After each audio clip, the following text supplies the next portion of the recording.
ancient Egyptians to Estee Lauder and Fenty, humanity has applied makeup to their faces for the simplest of reasons, to enhance their appearance. Today, the debate goes on. Is the act of wearing makeup artistic or is it deceitful?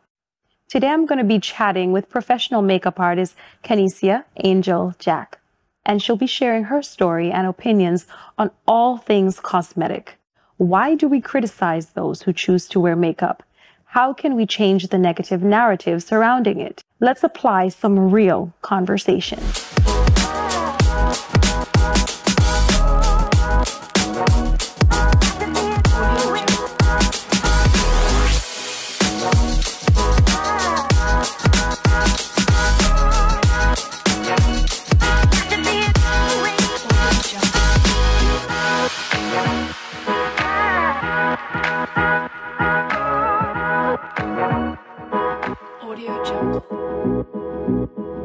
Hi, Kenisia. It's lovely to have you here.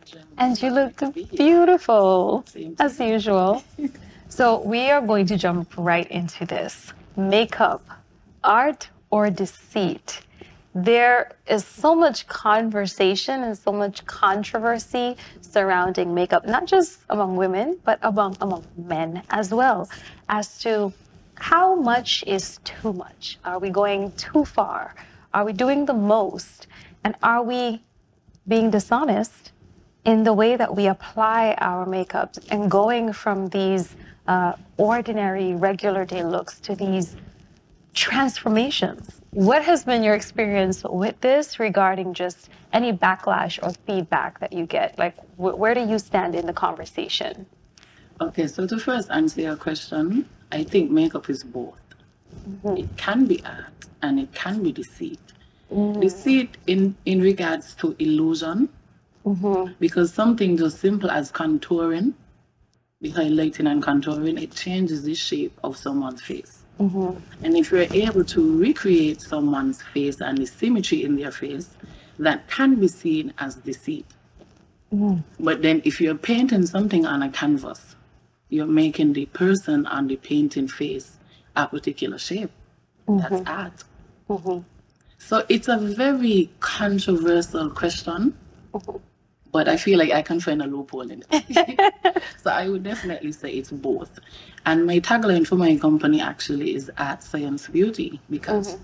it can be used to beautify someone, but it's science. Mm-hmm. To apply makeup, the products in it, the ingredients in it, it's mm-hmm. art, and it's science, and it is beauty. Mm-hmm. So I believe makeup can be used as a tool, and it could be interchangeable as to what the person wants to use it for. Okay. Makeup can be used to cover a scar. It could be used to cover a pimple. Mm-hmm. It doesn't always necessarily have to be full dramatic glam with smoky eyes with glitter. So to me, it's really all about what the person finds as natural. Mm-hmm. What I'm hearing right now is considered as natural makeup. Yes. But I've done makeup and I said before that this was too heavy for natural makeup. Okay. Because sometimes someone is acting in a scene, they should look like they appear like they just wake up. Mm-hmm. So if mascara is on, you wouldn't usually wake up with your glasses looking as thick. So there is definitely a spectrum as to how natural it is to somebody. But mm-hmm. just like how beauty is in the eye of the beholder, makeup is in the eye of the beholder. Beautifully said. Yes. And hence the term makeup artist. Yes. Because that's essentially what you are. You are an artist. You take an empty canvas, which is a bare face, and you transform it into something that is enhanced. I'm not going to say more beautiful because we're beautiful in our bare, in our bare reflection, but you enhance those parts of that person that make them feel more confident and make them feel better about themselves. Where do you think the line is? Because I definitely believe that there has been a line, that there is a line, and it's definitely possible to cross that line. And we live in a society where people are dabbling on that line right now. And some have even crossed it, where makeup can turn someone who looks like a male into a female today, regarding what that actually looks like. So when it comes to the deceit aspect of this, how do you tell men who say this isn't what I signed up for. So what do you say to people who pose that argument? What I would say to a man who has that opinion in regards to makeup, he should find someone that suits his level of standard of beauty. So if you see a lady and she's wearing makeup from day one, jump into the conclusion that she's not going to look the same exact way with it off shouldn't be the basis of the relationship. Because looks to me is very, I'm not going to say it's immature, but I feel like it's very surface level. And if you're trying to be in a relationship with someone, their personality and their morals and those things I feel like should be of more importance than if they have pimples or no pimples with the makeup off or on.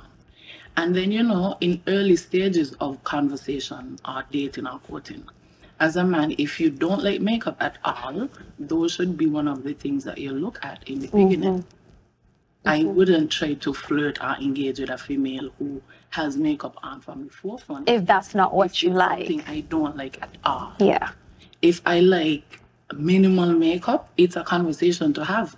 You know, you ask a lady, if you're going to this type of event, like what type of makeup look you would do? If it's such a big deal to you, ask those questions from the jump. I agree. And I agree with that. If you feel like it's going left, then you engage someone who is fully natural, because there are females who don't like makeup at all. As a makeup artist, you know, I would have some ladies say that they only want lashes only. Or they only would do the brows only because they don't like makeup. Their partner don't like makeup. But I feel like if you're a female and you're not going to be into makeup, it should be a self-choice. Yes. And not necessarily, I'm not wearing makeup because my partner doesn't like it. Yeah. So it can be crossing over into oppression. And by trying to impose what you like onto the woman. I'm not a fan of that. I'm all about people being their authentic self and self-expression and being who they feel like they want to be. Even though you may not necessarily agree with or is not aesthetically pleasing to your eyes, but it's what they want to be represented by. Yeah. You know, as a makeup artist, even though I can do the dramatic styles and what's not, I prefer to wear my face natural. Natural, very minimal, not too much, like, but that's my personal style. So I feel like once we understand that different individuals will have different styles, they want to be represented differently. Sometimes we just have to step back and not necessarily tell somebody, you're going too much makeup on. You know, you don't know if that person woke up depressed and the makeup is something that could lift their confidence or boost their self-esteem. So we don't know what other person's coping mechanisms are. And once they are happy and they look confident, even though I might think the shade too bright or to that, they are happy. Yeah. You could give the person positive criticism, but not necessarily say, I don't like makeup, or it's too much, or there's a line, or there's a rule, or it's the same with dressing in clothes. And the fact of the matter is, different strokes for different folks. Exactly. There will be men who love seeing a woman who is completely made up and as they would say, very put together. And then there are men who don't like it. And like you said earlier, if you don't like it, then that's not where your attention should be drawn, because it's not fair to impose that onto a woman who's already made that a part of her lifestyle. She wears makeup. That's just what she does. The other thing to that is, I think that not liking something as an individual choice is no reason to then judge others and criticize others harshly for that. Because, like I said, there is a guy for the girl who loves to wear makeup. There is a guy that suits that. And there's a girl that suits you regarding not liking the makeup. So, you know, I appreciate you saying that go after what you like. Definitely. Don't court a woman and then try to change that aspect of her, because I mean, how fair would it be for me to start dating a guy and, you know, he's shaped one way, and then I start telling him, well, you need to change the way that your body looks, because I don't like guys who have a certain gut, or but that's how I met you. There's nothing wrong with improving or trying to help people better themselves. It's the way that we go about our critique, because we can really be damaging someone's self-esteem, Exactly. like you said, because Without we never know. Well, speaking of that, there are women out there who will tell you, makeup simply makes me feel better about myself. When I wear it, I feel more confident, I feel more beautiful. That's one layer to this. But do you think that that self-esteem and that lack of confidence, that there's something much deeper, that the makeup shouldn't necessarily be a way to create that confidence, but simply to enhance what is already there? Do you think that when it comes to the makeup, it sort of, for some women, serves as a band-aid for a much larger psychological problem? Well, I can agree to that extent because I have clients, and in having conversation with them, it's almost as if you're in a therapy session, to be honest, sometimes being a beautician. So I have noticed that some people feel a lot more confident with the makeup. Like they wouldn't feel comfortable taking a before picture, like they would have their head, a bit bowed down, and once the makeup is done, they suddenly. And as I said, it can be used as a coping mechanism, as if you feel a bit down and you fix it here in your style, and but then it shouldn't be used to take away from you healing the root of the actual problem. We're going to touch on what some of those actual problems can be when we come back.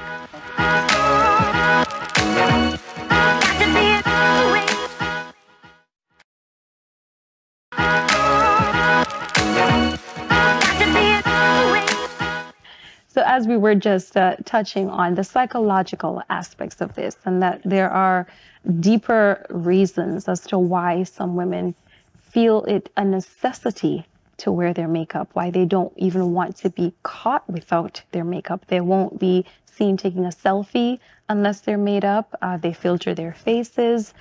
There's something more than just, okay, this makes me feel good today. What do you think the real reason is, or some of the real reasons could be, for why we are so afraid as a society to show our true selves, our bare selves, to those around us? Okay, well, there are a number of reasons why I feel like the ladies, in stkitts in particular, are more prone sometimes to feeling like it's filling a void for them. Because I feel like a lot of conversations in stkitts are taboo that should be openly spoken about. Yes. Because these are things that can benefit everybody, adults, children, elders. So social media, I feel like, has a part to play with the newfound level of conventional beauty. And, the filters, the Photoshop, that in itself, when you see a magazine post something back in the day, it wasn't as easy to just go on Amazon and buy this, and it was a tutorial. And so the internet, to me, has made it a bit more fast-paced, where if you see an Instagram model post all throughout the week with a full beat, you don't feel like this, and beat in regards to full makeup. For anybody who might not understand what that is. But basically, when you see on social media a model is posting 5 days throughout the week in a full beat, you don't understand that this is a model who went to a studio with a professional photographer. They probably batch created this content in one day, so they have it to post throughout the week, and you're now trying to follow up with a lifestyle that is not necessarily real. It is just social media. As influencers, we have content calendars where we choose when we're going to post what. So you could be home with your hair all out, no wig on, no lashes on, posting. So somebody somewhere in the world think that you just did that.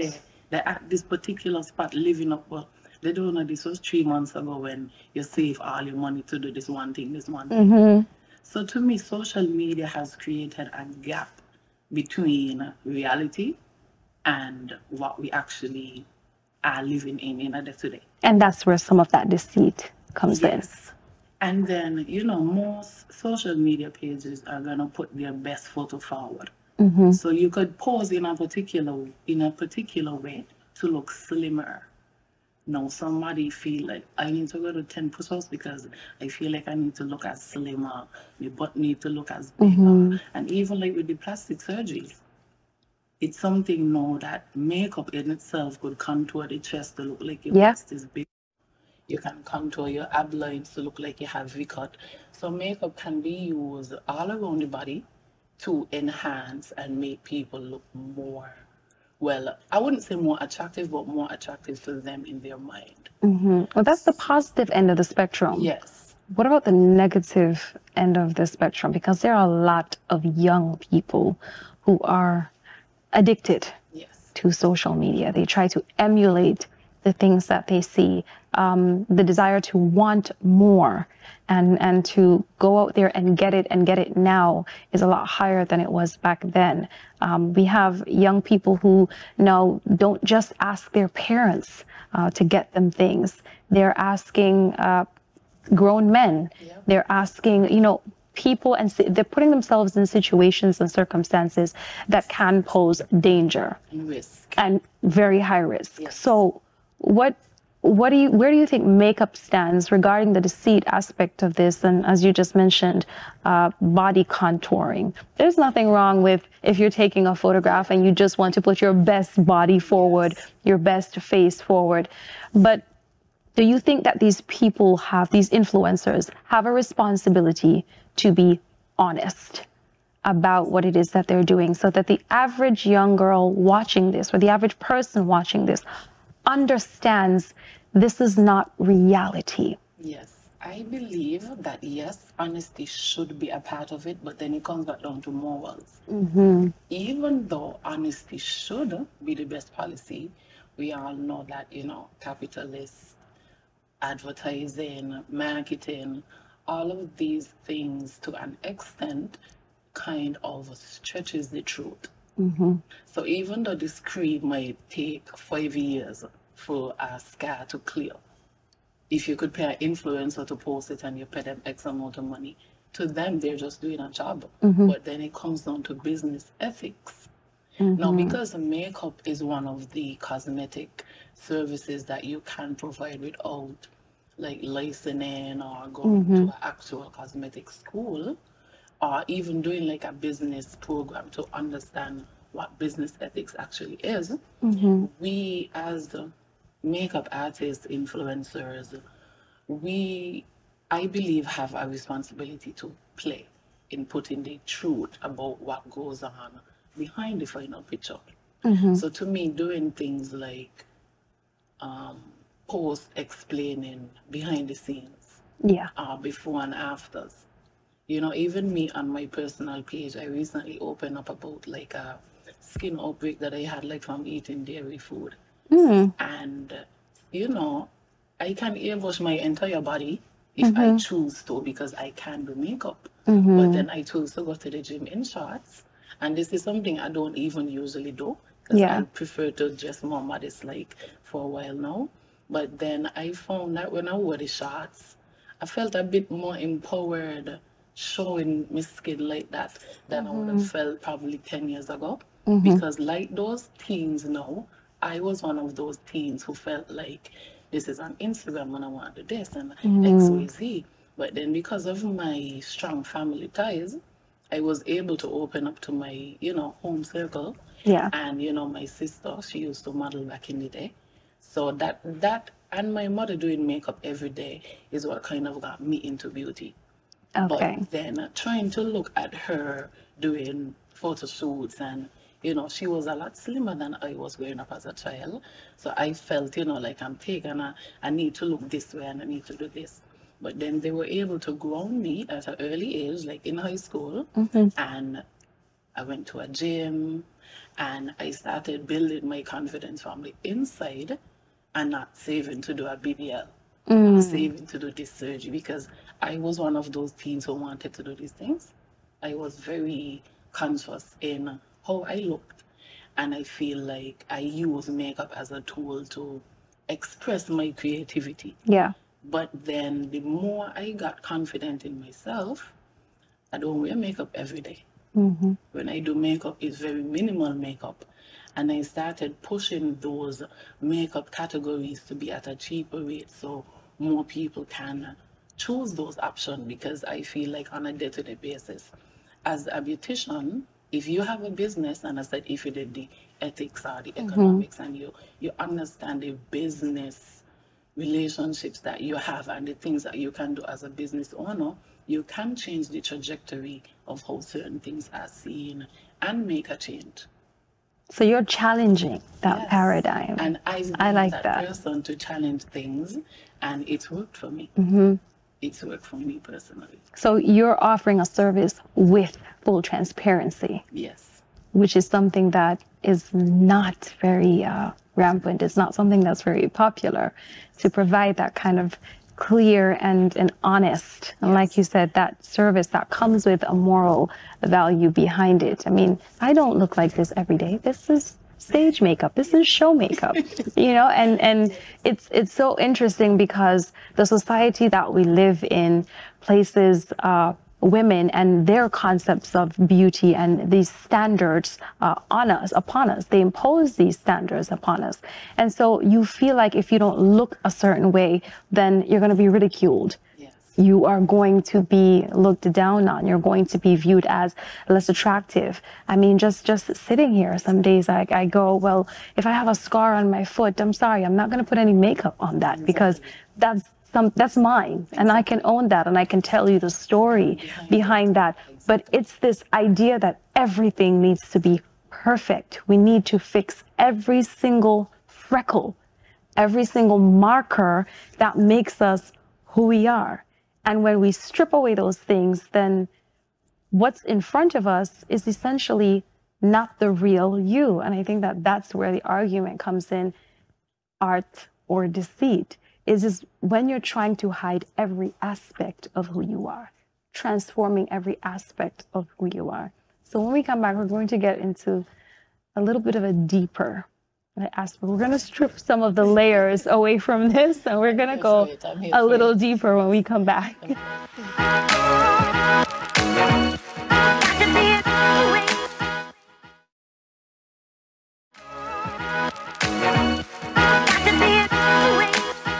Now, Kenisia, it seems like there's a world's weight of responsibility that's being placed on children, not just little girls, but both male and female, but particularly little girls. It's as though children just cannot be children anymore, not because of them, but because of the society that we've come to normalize.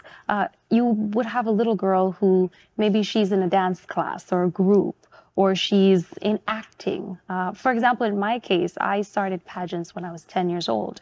And so I was introduced to makeup at 10 years old. There are some people who would say, well, that is too young to be putting makeup on a child's face. And when you ask the reasoning, it's, well, it sexualizes the child, or it makes the child look too adult. But is that really the child? Or is that the society that's sexualizing a child at way too young of an age? Because I was that young girl playing with makeup, loving makeup, liking it, and now it's actually a full-blown career for me. I feel like you're not, or we shouldn't, I should say, downplay a child's hobbies or interests because it can be associated with adulthood. Whereas if a little boy likes to play drums or guitar, even though there are adult males playing drums or guitar, why is that not seen as him? We would encourage that. Something adultish. So I feel like similar with the dance class. Even though in the dances, the little girls might be doing certain styles of dancing, like Afro-Caribbean dance, for example, where it can look like they're gyrating, which some adults might think is a bit too sexualized. It's the same way it comes with culture. If an Indian little girl, for example, is doing belly dancing dance, it is their culture. The outfit might have the midsection exposed, but it's not necessarily done to attract an adult person. It's just a child having fun. And if the adults continue with the putting children in boxes based on what their talents are, we could be killing a generation of multimillionaires. And we're stunting their creativity. Definitely. I have little girls who would come to makeup classes with me. And in their class, I would incorporate affirmations. So they would go in the mirror, and before starting any makeup, they would say, I'm beautiful, I am confident, I am rich, I am able to do good makeup. And when you mentally prepare a child for the world, because the world can throw anything at them, you have to make sure you, as a parent or people in the community, or as I used to say, it takes a village to raise a child. That doesn't happen, in my knowledge, as much as it should be. Like, what are we doing to foster these children having proper morals and proper mentors? A lot of us don't really play a part in improving the situation or being a part of the solution. So because my business place is in an urban area, a lot of young girls sometimes pass by, and, you know, sometimes I would give them a card and tell them, you know, you have to tell your mommy to bring you, because I can't just put makeup on your face. And it starts a conversation, and then, you know, two of them come and you tell them to the school work, you did this today. So we need to have a different approach when it comes to children. But then a lot of adults are traumatized when they were children, and because they haven't dealt with it, they're now projecting their insecurities onto other people's little children. And sometimes onto their own. Yes. And passing that trauma down through generational bloodlines. Exactly. And then that becomes, that becomes a systemic problem. Definitely. So you believe in these initiatives to place children in these environments to cultivate what it is that they're creatively into. And I like that, because children learn differently. Exactly. You and I may sit here and we learn great in a classroom setting, but another child might not. And we put labels on them, and we diagnose them with all types of things instead of nurturing what it is that they're actually into. It's this idea of every mind is the same, and it is, and they're not. We are not the same types of people. So our brains don't function the same way. We're different. So if our brains don't operate the same way, why are we all being taught the same way? Then that means that there's a problem even within the educational system. Definitely.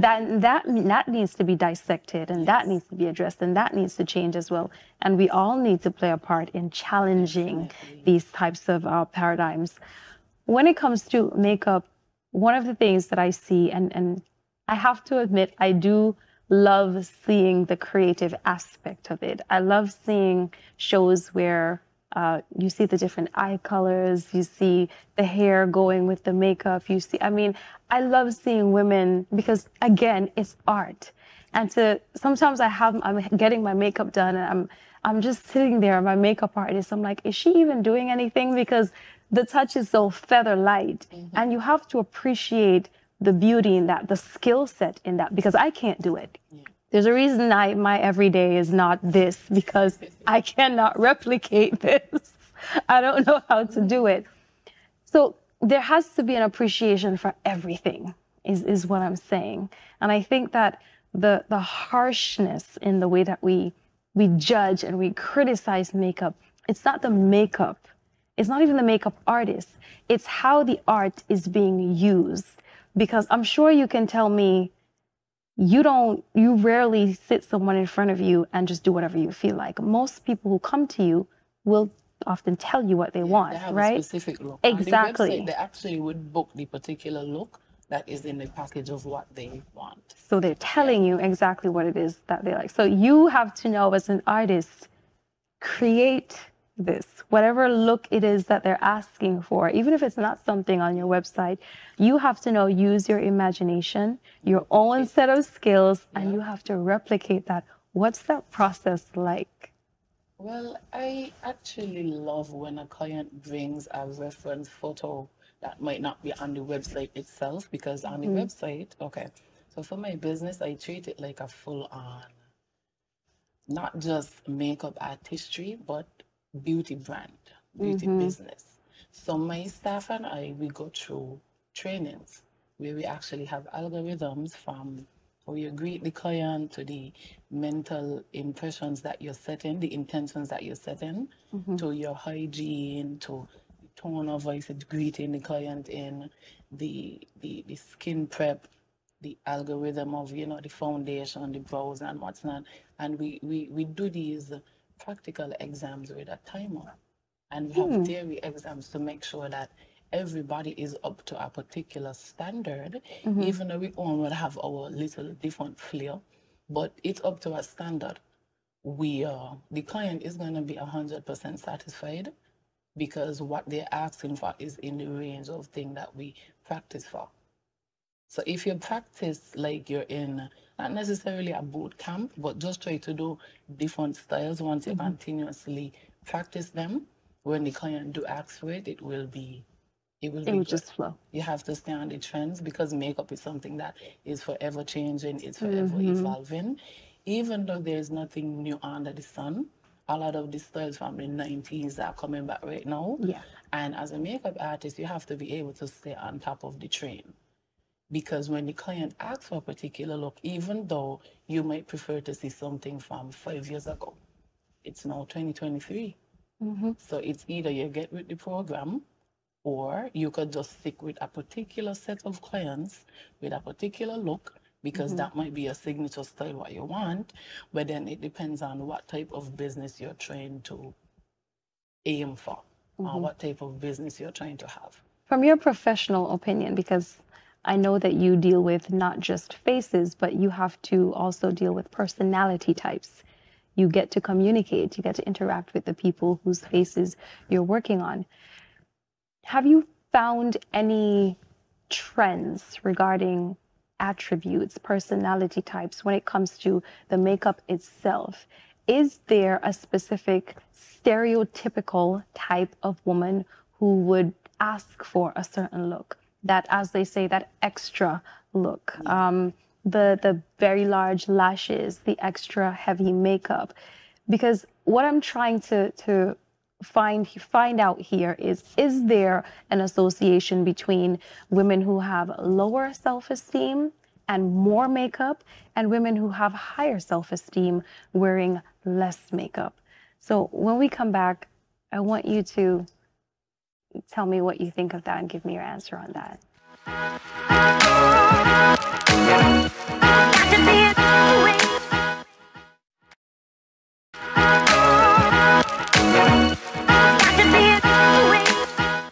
Persons who appear more confident, and then this is just from me observing them. Yes, that's what I want, your so professional I feel experience. Like a lot of clients who book the more bold, glitter, colorful looks, they appear to have more confidence because the makeup would make them stand out more. If you walk down the road, more people would notice a red lipstick than if you were to wear just a gloss. So I feel like if you have the personality to carry receiving a lot of attention, you can book the bolder look and feel comfortable. Whereas if you're more on the softer side or quiet, not necessarily lower self-esteem, but you might be introverted and might not necessarily like too much engagement or too much attraction, but do still have a high self-esteem, you might try to aim for the more natural look also. So I wouldn't necessarily say the self-esteem is associated with which look that they book. It's all about how the makeup can make them feel. Because I feel like if I put on red lipstick, it makes me look like a Latina. It makes me look very attractive. Well, not very attractive, but the attraction would more be on you because something is louder on your louder face. Yeah, that's why I was always afraid of where this is. Yeah, this can only happen on a show. So for me, I just feel like the person's comfortability is what would make them more feel like they want to choose the louder natural look or the bolder option. It really depends on how it makes them feel. I mean, some people would say that their makeup routine is even considered to them as an aspect of self-care. Yes. Because they simply enjoy the process, or they like some of the products themselves. For example, lip glosses. Some females will tell you that they wear it because of the treatments or the ingredients that are in that particular product. So where skincare is concerned, as a professional, do you often walk your clients through the skincare aspect of this and the necessity of maintaining a good and healthy skincare regimen? Well, apart from actual makeup services, my company also provides beauty consultations. Okay. Where we allow clients to come in and we give them a skincare regimen that can suit their particular skin type. Because sometimes you might watch a vlogger on YouTube and they use this product and that product, but their skin type is different to yours. You might have dry skin or combination or oily. So if you're not using the products that are in alignment with your skin type, you can be degrading your skin. And what I tell people is your skin is the largest organ on your body, which is how science again comes in as part of the tagline for my company. Because the skin needs to be taken care of. The same way you get up and brush your teeth and you know, you put your clothes on, I feel like skincare should be incorporated into everyone's routine. I always say the most important part of my makeup routine is my skincare routine, because the prep part. If you don't prep the skin, if you directly go in with foundation, the makeup is not gonna sit as well as if you would applied your moisturizer, a serum, some sunscreen, a primer. And all of these things can be seen as non-complexion products, but they're definitely helpful for the makeup to be how it should be looking, to have a flawless finish. And I also believe because makeup also is not applied properly, that's where men or naysayers or people on the side who don't wear it could feel like it's too much because it's not done properly. But once it's done properly, sometimes some people would have a different expectation. Like they would say, "Ma'am, that you look good, boy. Like, man, no makeup could look." So these are some of the expressions that people right here in stkitts would do sometime when I do a natural look in reference to the very bold looks that they might be seeing on Instagram. So again, it comes back to the makeup spectrum. But the skincare for me, I definitely tell my clients about it. And I have an option where when you're booking on the website, they can choose if they want a educational MUA. So the artist would actually walk them throughout the entire process. So they would tell them about the products being used, the ingredients, and we ask clients if they have skin allergens before they actually come in. Because we would have like a database with the products that we use and the ingredients in them. So if you're allergic to a particular product, we can switch it out to use something else. Okay. And because this is a step that some makeup artists may skip, then a client face might break out, and then your business is now liable for this thing happening.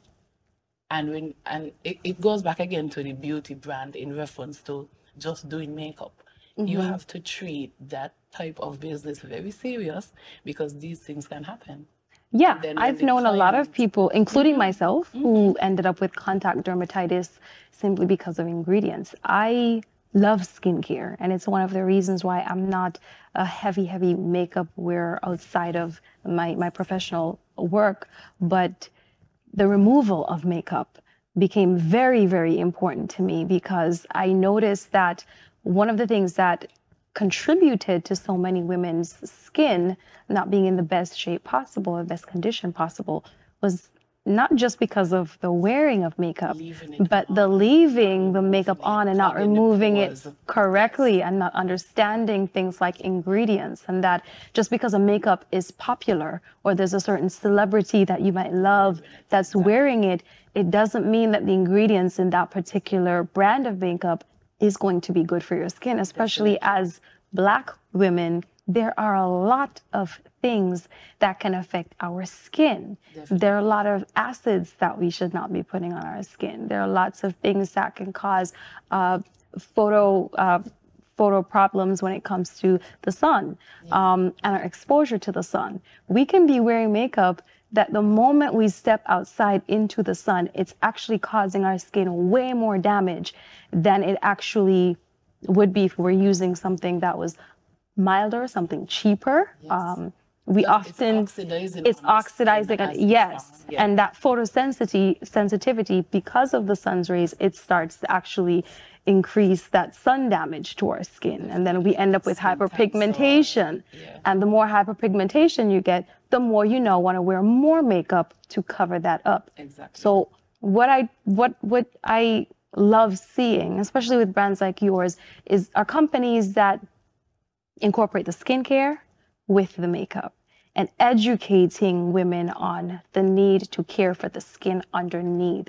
Because I find personally, especially among my friends, now that they're at now that they're at an age where they're really embracing self-care and taking care of themselves and their skincare regimens and things like that, they're becoming so much more comfortable in their own skin and being able to step outside of their homes without wearing makeup, being able to take those selfies without wearing the makeup and all of these things. Yes, they're there and we love them when we wear them, but they've embraced the beauty of their naturalness. And I think that comes from them now wanting to invest more time and more effort into making sure that the skin underneath is healthy. Because the healthier the skin is, the better you feel.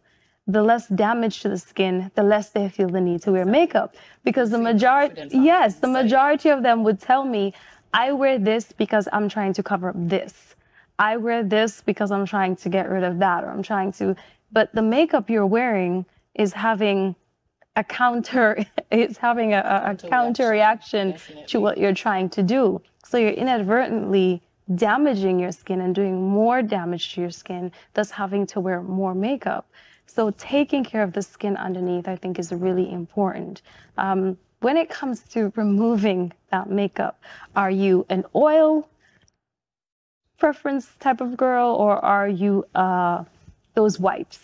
My preference is oils. I think that the way that certain skin oils react with oil breaks down oil, and so that's my preference. I'm a natural oils kind of girl. I agree with that in regards to oil, going with oil. But if you're using a water-based foundation, the regular wipes can remove it, like the micellar water can remove it. But if the foundation is oil-based, then an oil remover would be best to remove it. And so women would need to know this. And it's not just the foundation, but it's also all of the other products that you're putting on top of that foundation. But because the foundation is one of the main components that makes the face have like a thick layer of complexion products, because most of the moisturizers and primers that I use are non-comedogenic, so they wouldn't be clogging the client's pores.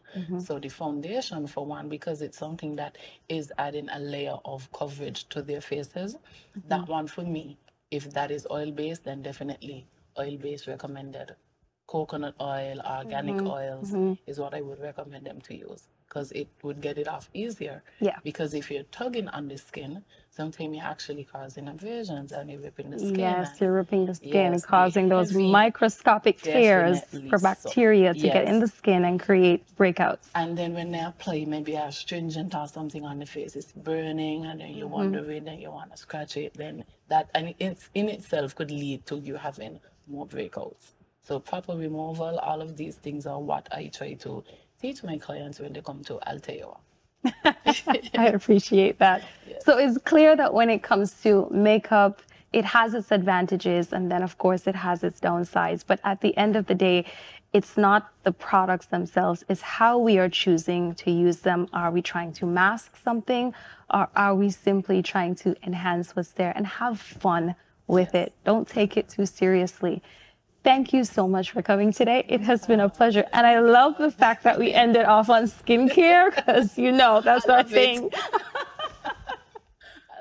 Makeup has been around almost as long as we have. It serves a multitude of uses, from enhancing our natural features, boosting our self-esteem, to enhancing theatrical entertainment. Life would be much duller without it. Come on over to our socials, because we'd love to hear your stories. What does makeup do for you? Share your tips and tricks, and hit us up with some selfies if you're feeling feisty. That's all for now. And remember, when you know better, you do better. Until next time.